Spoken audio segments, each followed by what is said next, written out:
আসসালামু আলাইকুম দর্শক, ঈদ মোবারক। পথের মানুষ পথে পথে ঘুরছি আর আপনাদের সাথে কথা বলছি।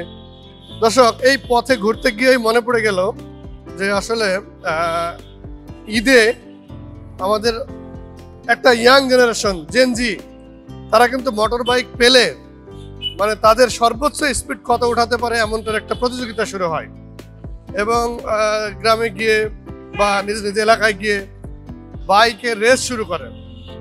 প্রত্যেক বছর দেখা যায় যে ঈদ এলে ঈদের সময় পুরো পরিবার নিয়ে আনন্দ উৎসবে ঈদ উদযাপনের পরিবর্তে হাসপাতালে কাটাতে হয় ঈদের আনন্দটা।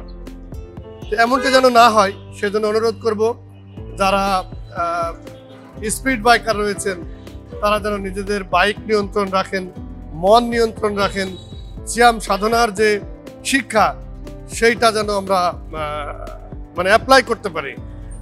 তাই এই ছোট কথাটুকু বলা। বিশেষ করে ঢাকা শহরে প্রচুর বাইক বেড়েছে।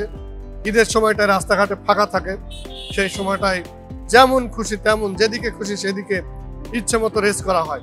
এটা যেন না হয়। আর ৬৮,০০০ গ্রামের প্রতিটি গ্রামেই কিন্তু এখন বাইকের সংখ্যা প্রচণ্ড বেড়েছে। তাই যেসব ইয়াং ভাইরা রয়েছে বিশেষ করে তাদেরকে অনুরোধ করব বাইক চালানোর ক্ষেত্রে খুব সতর্কতা অবলম্বন করা, বিশেষ করে ওভার স্পিড না ওঠানো। তা না হলে কিন্তু ভাই যে কোনো সময় বাইকে অ্যাক্সিডেন্ট হতে পারে। বলা হয় যে বাইক যে চালানো শিখছে বা একবার যে বাইকে উঠেছে সে ছোটোখাটো দুর্ঘটনার শিকার হবেই হবে।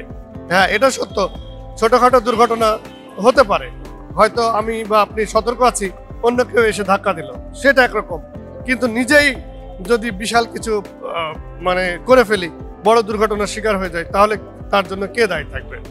তাই আসুন নিজে সতর্ক থাকি, নিজের প্রতি খেয়াল রাখি এবং ওভার স্পিড